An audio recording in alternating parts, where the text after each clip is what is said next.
All right, y'all. So let's get started with some chemistry. Today we're talking about kind of Maxwell-Boltzmann constant. We're talking about rate of reaction. We're talking about collision theory. And so we're going over chapter 6 of the IB curriculum, and we're going to do some practice questions. These are paper 2 and paper 3 style questions. So starting off with a paper 3 style question, you can tell because there's data and graphing. We have a student carried out an experiment to determine the effect of temperature on the rate of reaction. The reaction chosen was that between solid magnesium ribbon and hydrochloric acid. The results of the experiment are shown in table 1 below. Use the data from the table to answer the following questions. Now, I've broken this table up into two sections so it fits kind of nicely, but it just kind of goes down and then back up and down. All right, so state two control variables in this experiment. Well, we're not really actually given that much, but we can always usually state what we're actually starting with as control variables. And we know a couple things. One, we know the magnesium ribbon. Now we know two things about the magnesium ribbon. We know both the mass. We also can tell the surface area generally. Both are pretty important to this reaction because remember, these collisions are only happening on the surface, so we're kind of focusing on that part of it. So that's one. The magnesium ribbon, the mass kind of surface area together, that's just one. Otherwise, the other two things we know, because we actually know three, are both the concentration, sorry, just adjusting pen size, concentration of hydrochloric acid, and also the volume of hydrochloric acid. Now, both of those are going to tell us how much hydrochloric acid we have, those of them together, but you can actually use either of those. So here's one mark, a second possible mark, and either combination of these three will get you the 2 marks. You can only get two, so don't try and go and get that third. All right. Using the data, sketch a graph of the volume of the gas produced against time, including a line of best fit. Now, I'm assuming you know how to graph, but basically these little X's are the individual points, and then the line of best fit is literally just go ahead and draw that line that goes through them, which has already been done here. I didn't want to have to redo the whole thing, but you're going to get your marks for basically including both the points and the line. That's how you get your 2 marks for this problem. Not much about it. All right. Outline how the initial rate of reaction can be determined from the graph. Now, when you look at this graph right here in particular, rate of reaction, rate of reaction, which from this point forward, I'm going to shorten to ROR just because I really don't want to write that every time, can be determined by actually taking the slope of the line tangent to the curve. So if we go ahead and put the slope right here, and you know what, I'm going to extend it so we can do some possible graphing. We find the slope of the line tangent to the curve. Now, using a tangent line, that means right at the point of origin. I'll actually go ahead and redo that. So it's at the point of origin. We create a 90-degree angle with the line. We can then just take the rise over run and find the slope. So if we mention that the rate of reaction is equal to the slope of the curve, we can then say initial rate of reaction at time equals 0. That's going to be our initial rate of reaction at time 0. So then we take slope at time equals 0. And we do that, we draw a tangent line and measure rise over run. And that goes ahead and gives us the slope. Now, the points you can get are for drawing a tangent line at t equals 0, measure the slope of the line, and the slope of the line is the rate of reaction. You need all three of those points there, which we have. So explain how rate of reaction changes with time, and we get 2 marks for this one. So the first thing to note is that rate of reaction decreases over time. And we can just tell that visually. So if I go ahead and I'm gonna kind of erase some of my lines here. Oops. I'm actually gonna duplicate this one, throw it here.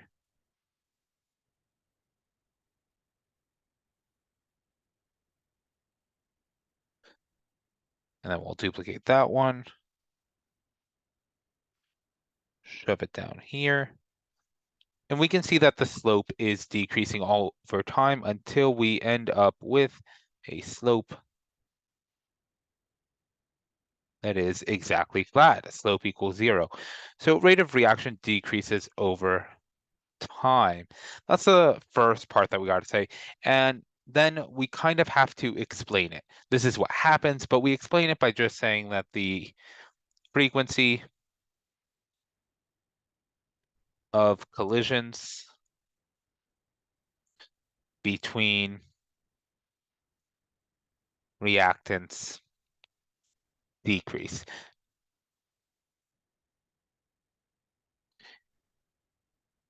So the frequency of collisions between the reactants decrease. You can kind of add to it that this is due to reactants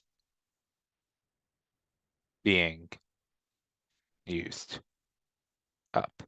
So as we use up the reactants, there's less of them, and therefore the ability for them to interact decreases over time. And that's it. That's how you get all your marks. So moving on to number 2, the Haber process is used to make ammonia NH3, which is a major component of fertilizers. The equation for the Haber process is shown as follows, along with a nice delta H of negative 93 kilojoules per mole. Now, something to note before we even start is that is negative. Therefore, this is going to be exothermic. We know that when we have a negative enthalpy of formation, which is what's given right here, we have an exothermic reaction, which means that these chemicals are um, releasing more energy than they are absorbing to break the bonds.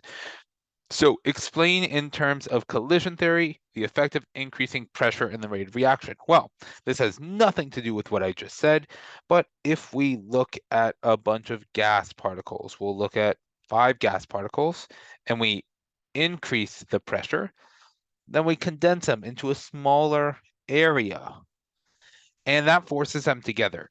So by condensing them, increasing the pressure, effectively increases concentration of gas. Therefore, these 3 dots, by the way, mean therefore. Therefore, we increase the rate. So that's basically all you really need for this one. You just have to make sure that you're including the idea that you're increasing the concentration, therefore we're increasing the rate. If you want to get a little more into the weeds, as long as you have increasing the rate, that's 1 point, and increasing the concentration, we can add in terms of collision theory that we have more collisions between particles. A general good rule of thumb for IB questions is if they say explain in terms of collision theory, use the word collision in your answer. I guarantee that one of the marks is gonna have to do with talking about collisions. You might as well just use the word collisions in your answer. All right, part 2. We have that the Haber process uses iron as a catalyst. Outline the effects of a catalyst on the rate of reaction. Now, this has nothing to do with the Haber process at all, but we just have to know about catalysts. And catalysts do a couple things. Number 1, they increase the rate. You gotta know that they increase the rate. But the thing is, we have to talk about how they increase the rate to get that mark. And so they can increase the rate by reducing,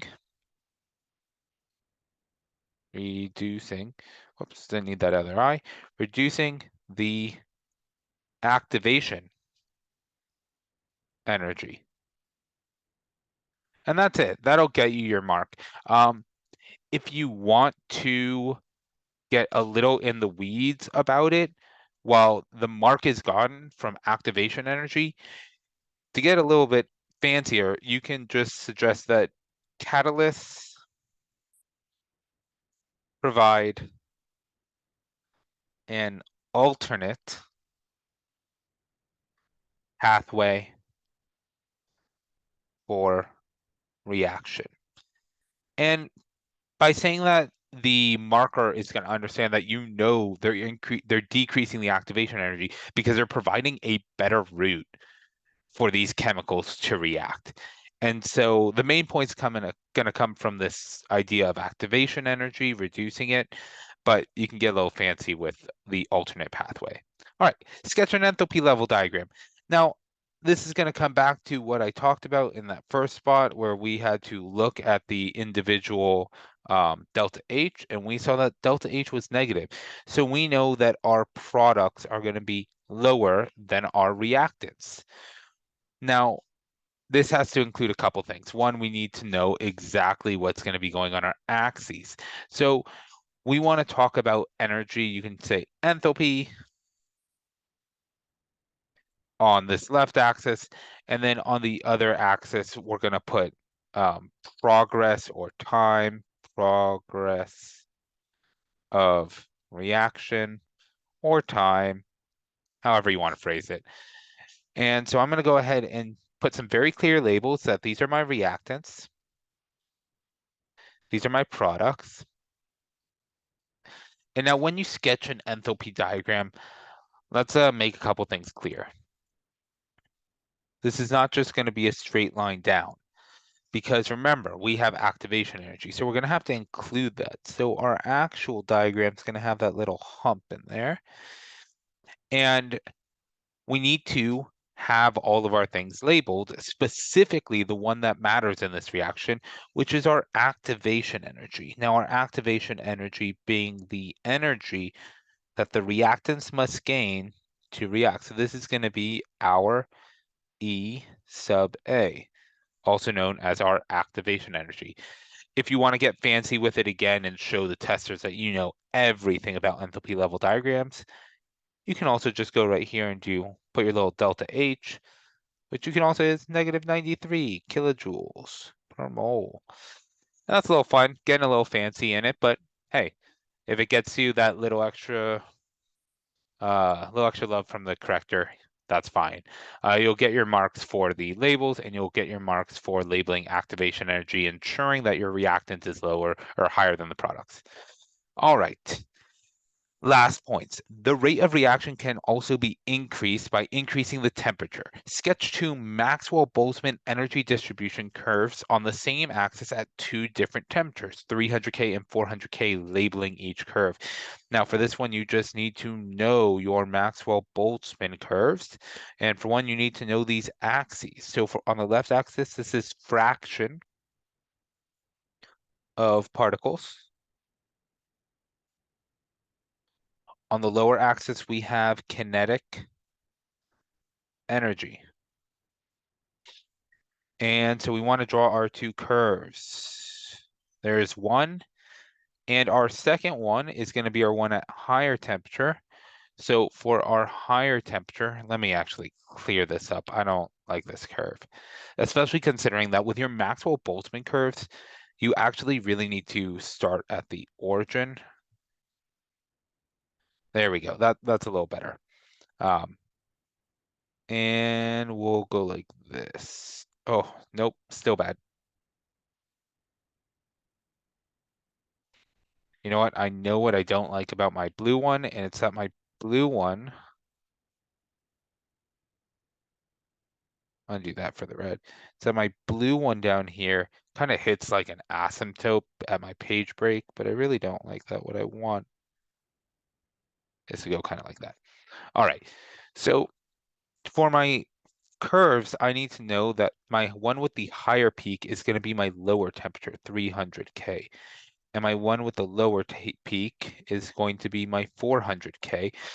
And we have a key point here. We actually want to include our activation energy, E sub A. And the reason for this is because the Maxwell-Boltzmann curves are really good at showing why increasing the temperature increases the rate of reaction.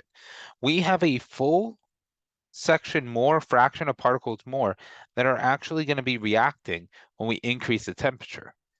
And so when you drop this curve hump right here and you shift it to the right to show the increase in temperature, because now our temperature, our average temperature is higher, we can tell that we're going to have more particles reacting.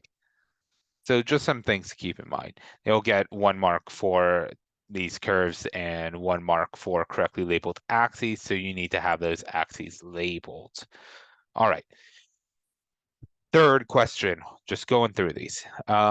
The following graphs were obtained when calcium carbonate was reacted with dilute hydrochloric acid under 2 different conditions, condition X and condition Y. Again, I like to note the things I see right off the top. Right off the top, I see that, whoops, these lines are not great. I see one line is right at 800, one line is right at 400. So I can tell that reaction X has 2 times reaction Y. So the amount of gas is 2 times Y, which means we have whichever thing is in excess 2 times the limiting reactant, which is going to be important later on. We'll get there when we get there. So let's go. Write a balanced equation, including state symbols for the reaction that takes place between hydrochloric acid and calcium carbonate. When I write my reactions, I actually kind of just do state symbols last, but we'll see how it goes. Maybe I'll do them right now. Yeah. So calcium carbonate solid, we're just going to assume that calcium carbonate is solid in its solid form. I believe they actually tell us. Nope, they don't tell us, but we can just generally assume calcium carbonate is going to be solid as it usually comes that way. Plus hydrochloric acid, HCl. That is going to be aqueous as our acids want to be. And this reaction, because we are reacting a carbonate, is going to produce a gas. And specifically, we know it's producing a gas because it tells us it's producing a gas right here where it says volume of gas formed.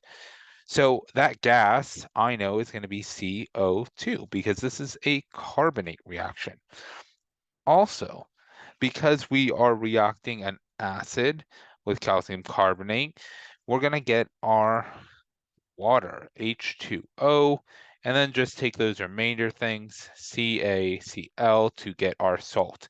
Now, again, I got to add my state symbols. Water is a liquid, and calcium chloride is going to be aqueous. All right, last thing to do is balance it. I notice that I need 2 hydrogens there to balance out my HCl. Oof. And that shows me that I made a mistake right here because when I wrote CaCl, that was not balanced. It should be CaCl2, aqueous. And now I know that we have a balanced equation. And so you'll get your marks for balancing it with all the state symbols and yada yada. All right, determine the average rate of reaction between 0 and 8 minutes for X. This is a fun one. I like this. So we start at 0 minutes and we go to 8 minutes. And at 8 minutes, we have approximately 800. And at 0 minutes, we have approximately 0 volumes of gas. And rate of reaction, we said before that rate of reaction is equal to the slope. So all we have to do is just kind of draw a nice line between these points and do the rise over the run. Well, our rise over run is equal to 800 centimeters cubed of gas minus 0 centimeters cubed of gas. That's our rise. Our run is going to be 8 minutes minus 0 minutes.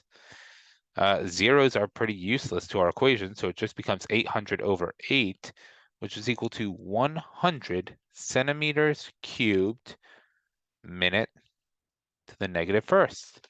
So that is our rate of reaction right there. They're gonna be picky about units here, so please, please, please do not forget the units. They don't cancel, they don't go away. So that is one reason that I actually made sure to put them inside my math, because that way I knew that my units would be right here and I wouldn't forget them. So please keep that in mind when you're doing these equations. They're sticklers for units. All right, lastly, explain the shape of the curve y in terms of collision theory. We've already done this one before. We can tell that it starts with a steep slope to, or not to, starts with a steep slope because it it has a high rate as there are a lot of reactants and a lot of collisions. And then as reactants are used,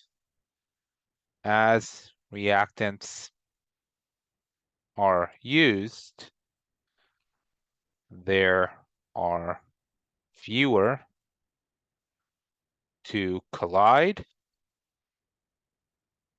and the rate decreases. And so you need to make sure that that is clear, that you understand that collision theory says we need a lot of reactants reacting, and as we get less, and therefore the rate will drop off. So one thing you can add in the end is that the reaction stops when the limiting reactant is used up, and that'll just kind of put the little cherry on top, but I don't want to write more. All right, suggest two possible reasons for the difference between curves x and y. Oh, well, we already looked at that, where whatever is happening in x is twice the amount of y. And we know that we have calcium carbonate and hydrochloric acid.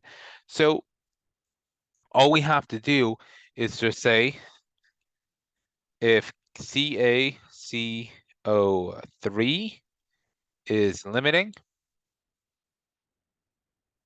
and HCl is in excess,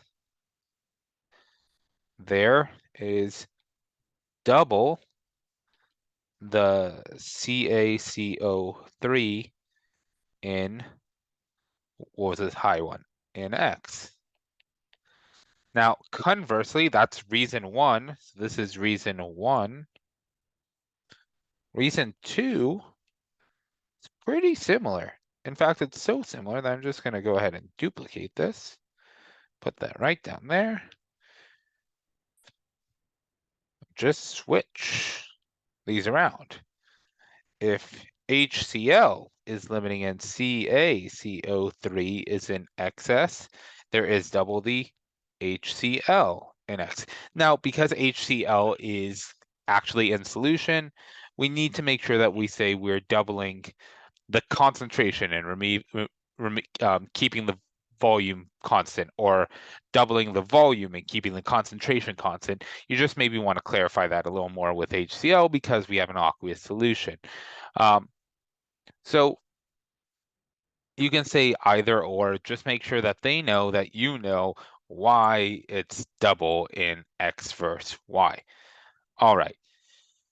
So that is number 3. On to the last question. So number 4, our paper 2 question: a solution of hydrogen peroxide, H2O2, is added to a solution of sodium iodide, NaI, which has been acidified with hydrochloric acid, HCl. The development of a yellow color of the iodine, I2, is released and can be used to follow the rate of reaction. So basically they're saying you're measuring the rate by the production of the gas iodine. Or sorry, not production of the gas, production of the yellow color formation of iodine. And you know it's not a gas purely because it says right here, I2 is aqueous. And so we've got our nice reaction here. A couple things to know is that we are forming only aqueous solutions. So the experiment is repeated with some changes to the reaction conditions. For each of the changes that follow, predict and stating a reason its effect on the rate of reaction. So this question is really asking you to analyze why each thing has its individual effects. So first off, the concentration of H2O2 is increased at a constant temperature. So we have to be careful because we want to know whether or not what we're doing is going to produce more things or not produce more things. And we should be able to demonstrate this with collision theory. Again, you kind of want to bring this all back towards collision theory. So we're increasing the concentration. So this means that we have more particles. And generally, when you have more particles, you have more frequent collisions. And because we have more frequent collisions, then we're going to increase the rate. So we are saying we're going to increase the rate, and that's happening because there's more particles and more frequent collisions due to that. Amazing. So that's going to tell us that we increase rate. Next, the solution of NaI, the solution of NaI is prepared from the same mass of fine powder instead of large crystals. Now this is a little tricky. We know a couple things. That surface area really is important. Generally, when you have a larger surface area, if surface area goes up, rate also goes up. If surface area goes down, rate goes down. So you would generally think that if you prepare from a fine powder, we have a higher rate. But I want to make something pretty clear. Our solution of NaI is already prepped. We're not measuring the rate at which NaI dissolves in water to make its aqueous solution. We're measuring the rate in which this reaction progresses from a prepared solution. So to be fair, it really doesn't matter how NaI is prepared because we're not taking that into account in our reaction.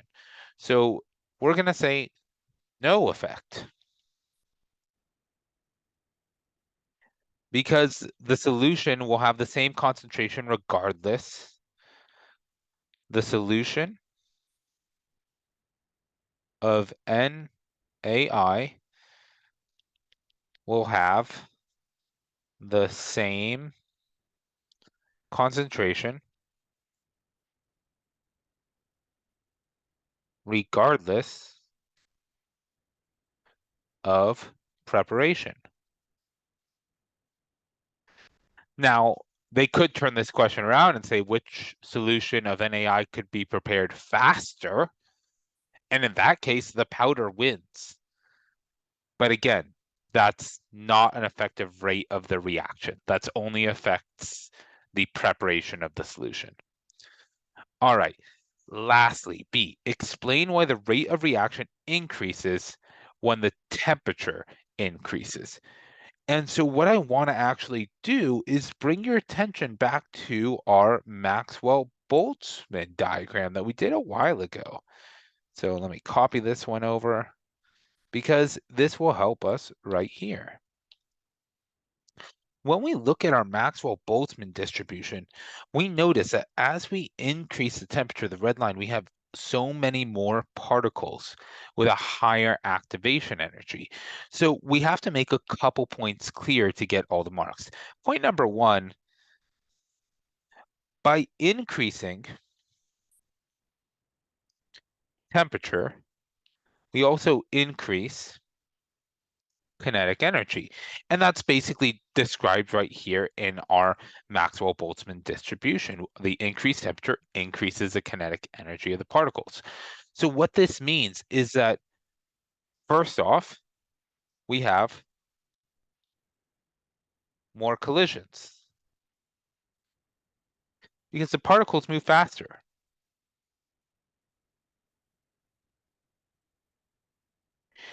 And then the second part, and this is a more important part here, is not only do we have more collisions, it's that our particles are more likely to have an energy greater than or equal to the activation energy required for the reaction. Um, and because of that, the overall rate increases. So you need to make sure that you kind of have these points pretty clear. So we know that we have more particles with energy greater than the activation energy. We know that because of that, it increases the rate and that we have more collisions overall because it's faster. The last thing I want to say before this is that this question specifies something really specific. It says, explain why the rate increases when temperature increases. And because it wants you to explain that, you can't just say particles are more likely to have energy greater than activation energy. That'll get you 1 mark. But this is 3 marks. If you don't directly connect that to an increase in rate, and that's really just 2 words, you say, therefore rate increases. You can't get all the marks. So you need to be really clear on this. Not only do I want you to learn this information, I want you to learn how to get these marks. And so please be clear and explicit with your writing as you go through this. And good night and good luck.